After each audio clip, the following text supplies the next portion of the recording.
Botbot number 5. Matud pa ni Konsehal Derek Bertodaso sa iyahang diskurso atol sa kick-off rally. Nihawa ko sa engineering kay di nako maton ang klase diha panirbisyo diha sa munisipyo sa atong lungsod sa Hagna. So mao ko to ning ijang grabing kasuko na ho. Kay I don't know, basic failure niya na nga di mi mapaluhod ni siya. Unsa? Failure nga dili mapaluhod nidya o baka failure mo sa inyong trabaho diha sa municipal engineer? Di ay tubag sa mayor base sa imuhang pasangil. Akong gisudlan ang ilang opisina. Una mo na sa gymnasium.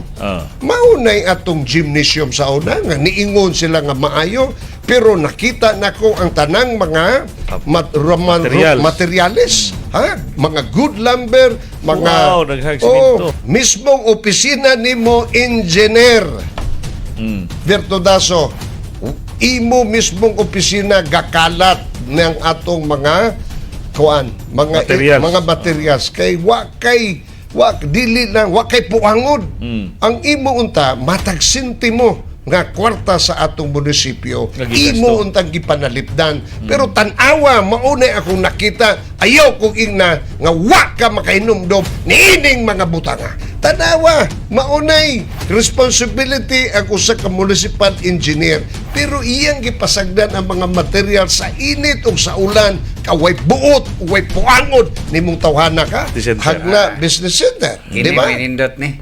Sa third floor maunay nakita ni partner Joel. Kini sa pagsulod na tuwa ni Mayor, murag ang atong merkado daan man ang bulingon, pero ning samot dito sa taas sa mga budiga nga naa day mga makita nato nga construction materials nga supposed to be gamiton sa atong merkado pero wa magamit kay murag matod pa na humana ang labor. Gikan dito sa merkado, dito napunta sa Hagna Waterworks system, dito sa Tehiro sa slaughterhouse maunay gakalat sa una. Daghang tubo. Maunay mga materyales nga gubag yun sa akong kasing-kasing ni kaway puangod yun ay ni mga tawanan ni nga magamit pa manuta ni nga daghan utag yun unta og mahimo unya karon mo balik na pod mag vice mayor pa wa ka kuyapi dili ko engineer pero ako ang responsibility nga mo call sa atensyon sa mga opisyalis. Now ug ingon ani ang imong nakita gubot pa sa lukot, daghan ang mga materials nga anay pa natong buhaton o magamit, unya nagkalat na lang. Ikaw, mayor, o papahoy-pahoy ka, o bayot ka, kaya na nimo? Naunsa man ka, oy, pagtarong mo diha. So, ang ako lang, magklaruhay ta kay ang inyong issue nako, maingon man mo nga istrikto, anay natong istriktuhan.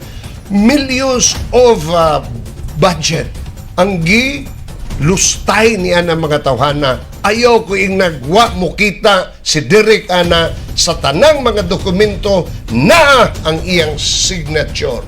Si Hal Derek, nihawa ka kay dili na mo mukita kay nabukiki na ang inyong mga binuhatan.